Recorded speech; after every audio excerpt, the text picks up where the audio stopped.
Assalamualaikum warahmatullahi wabarakatuh. Kita lanjut lagi membahas assembly momen magnetik yang belum selesai kita bahas. Semoga bisa dipahami dengan baik sampai dengan pembahasan yang sebelumnya. Kita sudah sampai pada hasil bahwa energi momen atau partikel atau sistem itu hanya ada dua, yaitu satu untuk yang searah medan, dua adalah plus mu b untuk yang berlawanan dengan arah medan. Ini adalah energi partikel. Kemudian dari sini kita hitung energi assembly, karena urutannya selalu seperti itu, yaitu energi assembly kalau ada n buah up dari total n buah momen adalah 2n minus n mu b. Dari energi assembly kita sudah dapat persamaan fungsi partisi, yaitu Z sama dengan yang terakhir yang setelah kita hitung degenerasinya, mu n eksponen minus n, n per kt. Ya, tadi ini adalah degenerasi. Dengan degenerasi ini kita cuma hitung satu nilai energi cuma satu kali. Beda dengan dalam kalau ini tidak ada, maka untuk satu nilai energi kita harus hitung berkali-kali karena adanya beda penyusunan yang menghasilkan energi yang sama. Nah, beda penyusunan itu sekarang kita sudah rangkum dalam fungsi omega ini. Tinggal energi yang sama dihitung sekali. Yang menjadi persoalan berikutnya adalah berapakah ini? Ini menghitung degenerasi ini adalah ada n yang up, n minus n yang down. Degenerasi ini artinya ada berapa cara sih? Ada berapa cara menyusun momen sehingga dihasilkan n buah up dan n minus n buah down.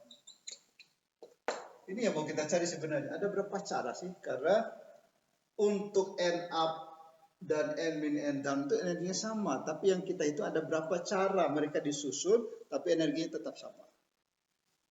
Nah, tantangan dalam statistik sebenarnya kadang-kadang mencari yang beginian ini. Nah, ini tidak ada cara lain kecuali berhayal, mengimajinasi. Kadang-kadang kehebatan para fisika statistik adalah mengimajinasi bentuk-bentuk ini. Nanti akan kita belajar soalnya bagaimana ini diimajinasi, ini diaproksimasi dan sebagainya sehingga penjumlahan ini bisa diselesaikan. Sebelum ini bisa dicari bentuknya, ini penjumlahan ini menjadi percuma, kita tidak dapat hasil dan hanya berhenti di sini. Nah, kalau sudah berhenti di sini ya kita tidak akan bisa mencari energi rata-rata, kapasitas skalon dan besaran termodinamika lain tidak akan ketemu selama ini belum selesai dikerjakan. Jadi yang dilakukan oleh fisika adalah ini dihayalkan, diimajinasikan, kalau perlu diaproksimasi kalau nggak bisa dengan suatu fungsi yang mendekati yang seharusnya. Nah, sekarang kita akan cari berapa cara penyusunan. Kita ingat di statistik, kalau kita punya angka A, lalu B, ini ada N buah A, ada N minus N buah B. Lalu kita mau susun, maka penyusun itu akan banyak sekali. Bisa B-nya nyusup sini, B, dan seterusnya. Bisa B di sini, A, B, terus. Dan akan banyak sekali cara penyusunan. Nah, penyusunan A ini kalau kita analogikan dengan spin A, B, spin down, ini penyusunan A, B ini sama dengan penyusunan spin up dan spin down ini. Ini A, ini B-nya. Jadi kita menyusun AB sama saja menyusun up dengan down. Jadi kita bisa bayangkan begini. Jadi kita punya spin up, down, down, up. Kemudian bisa di down, up, down, up, dan seterusnya. Ini mirip.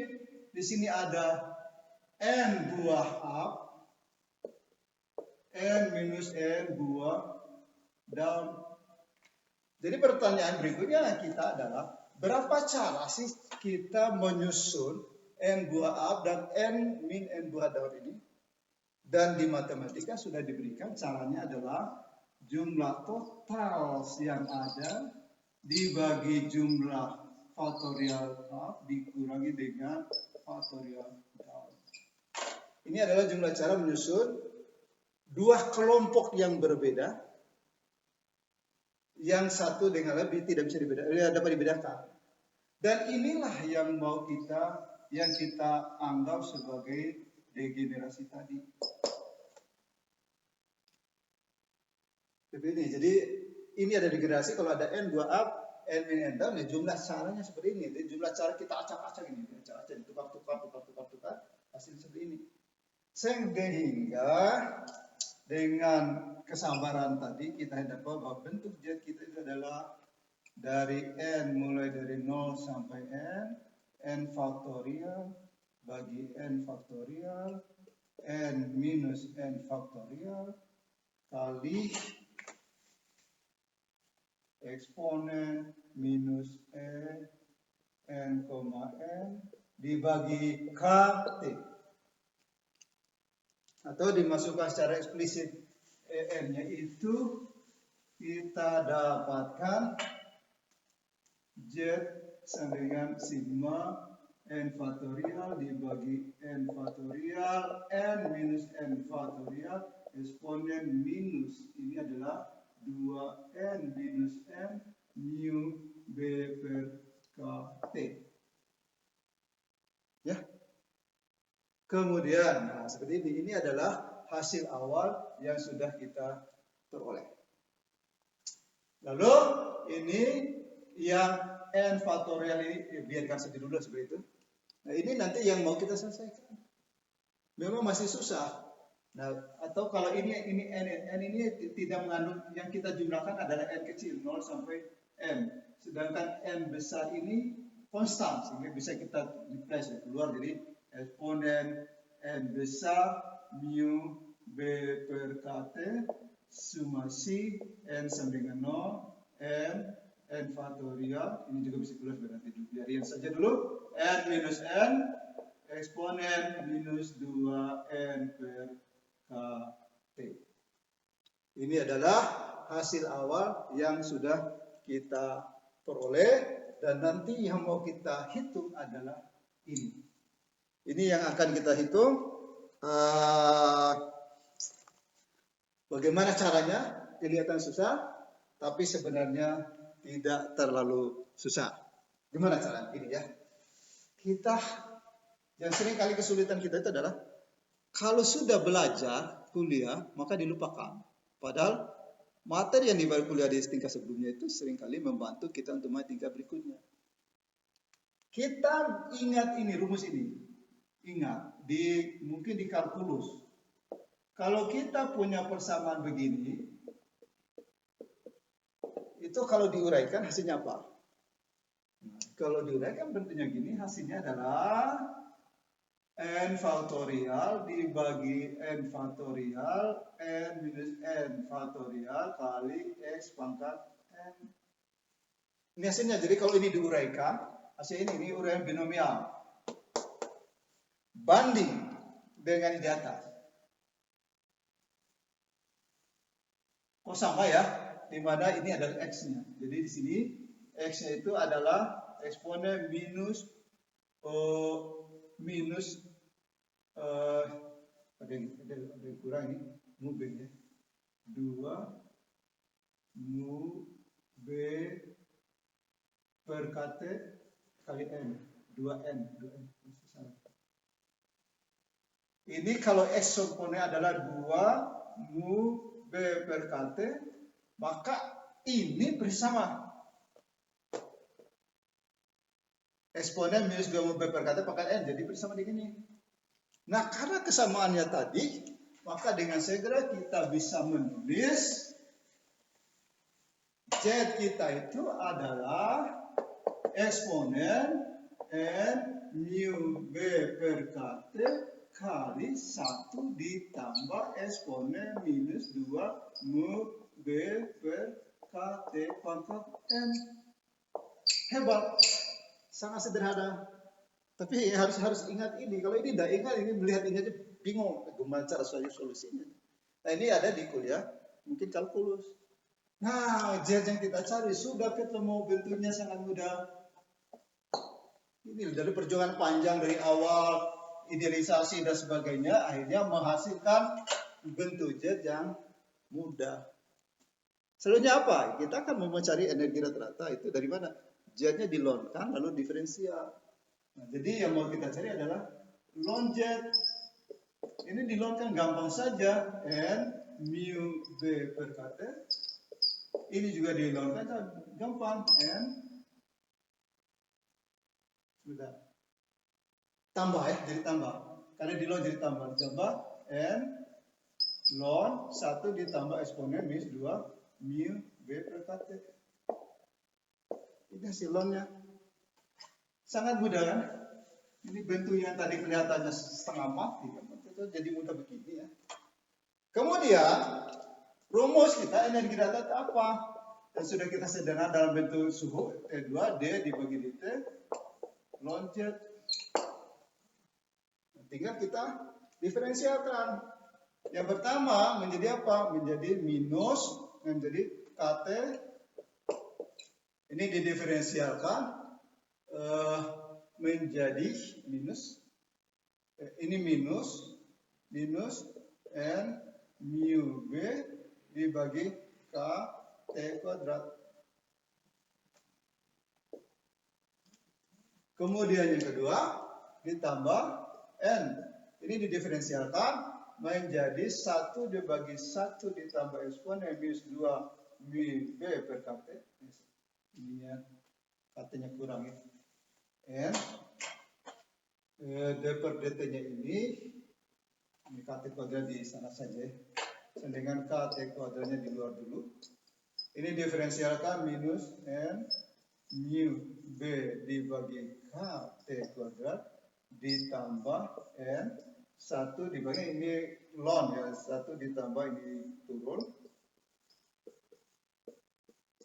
Lalu ini didiferensialkan jadi 2 mu B per KT kuadrat. Eksponen kali eksponen. Eksponen minus 2 mu B per KT. Lalu kali KT kuadrat. Ini ada KT kuadrat. Ini KT kuadrat akan menjadi ini menjadi sama dengan ini KT kuadrat hilang minus N mu B. Kemudian ini N-nya ada, KT kuadratnya hilang, 2N mu B ditambah 2N mu B eksponen minus 2 mu B per KT dibagi 1 ditambah eksponen minus 2 mu B per KT. Sama dengan kalau ini kita hitung itu nanti kalian bisa lihat di buku, ini akan menjadi N mu B tangen hiperbolikus mu B per KT. Nah, inilah perjuangan panjang kita. Akhirnya kita dapat bentuk energi rata-rata assembly untuk suhu yang tertentu. Jadi perjuangan panjang ini kita dapat, dan kalau ini kita gambar kurvanya kira-kira ya. Kalau kita buat kurva sebagai fungsi dari B, jadi kalau ada medan magnetik, kalau ada energi rata-ratanya, maka akan kita dapat kurvanya kira-kira ini asal-asalan juga. Nah, sekarang kita lihat kalau makin besar suhu, kira-kira energi makin besar. Mana yang suhunya tinggi terendah? Kalau makin besar suhu, ini makin besar, maka ini akan menjadi kecil, maka tangasnya itu akan menjadi kecil. Jadi adalah suhu besar. Ini adalah suhu kecil. Dengan kata lain, kalau makin besar suhu, maka momen itu makin acak. Karena makin acak, maka arahnya makin sembarang. Arah makin sembarang, maka tidak ada lagi yang lebih dominan. Artinya arah sembarang, ya energinya akan kembali menjadi nol. Jadi kalau makin acak, makin besar suhu, makin acak, maka energinya makin turun. Nah, energi kalau medan makin besar, maka energinya spin itu makin diarahkan, energi makin besar. Jadi spin ini, kalau suhunya menuju nol, maka ini akan seperti ini. Sehingga T menuju nol, sehingga hampir semua momen itu mengarah ke medan, sehingga energinya itu maksimal. Jadi itu adalah salah satu contoh bagaimana kita berangkat dari kasus yang umum, kita idealisasi menjadi dua momen, RC arah dan berlawanan, lalu kita cari energi per momen, lalu kita cari energi assembly, lalu kita cari fungsi partisi, dan kadang-kadang di situ ada degenerasi kita hitung. Fungsi partisi kita hitung, kadang-kadang kita harus menggunakan metode-metode yang sudah dipelajari sebelumnya, matematika di S1, dan seterusnya sebelumnya S1 kadang kita pakai. Seperti tadi ya, binom 1 tambah X pangkat N, ternyata itu adalah bentuk dari fungsi partisi. Setelah kita dapat, kita cari energi rata-rata dengan rumus yang sangat sederhana. Dan akhirnya, untuk momen magnetika idealisasi pun bentuknya cukup rumit juga. Tetapi ini sudah luar biasa bagus karena kita dapat solusi yang namanya solusi analitik, solusi yang bisa dinyatakan dalam rumus matematika yang standar. Jadi itu salah satu contoh yang kita bahas bagaimana mencari energi rata-rata dari assembly mulai dari yang masih gelap gulita, acak segala macam. Nanti akan kita bahas kasus-kasus lain supaya kita lebih paham bahwa di mana sih peranan statistik di dalam hidup fisikawan, dalam hidup ilmuwan dan dalam aplikasi juga pada akhirnya. Jadi untuk sekian dulu untuk sekarang, nanti kita ketemu lagi di sesi berikutnya.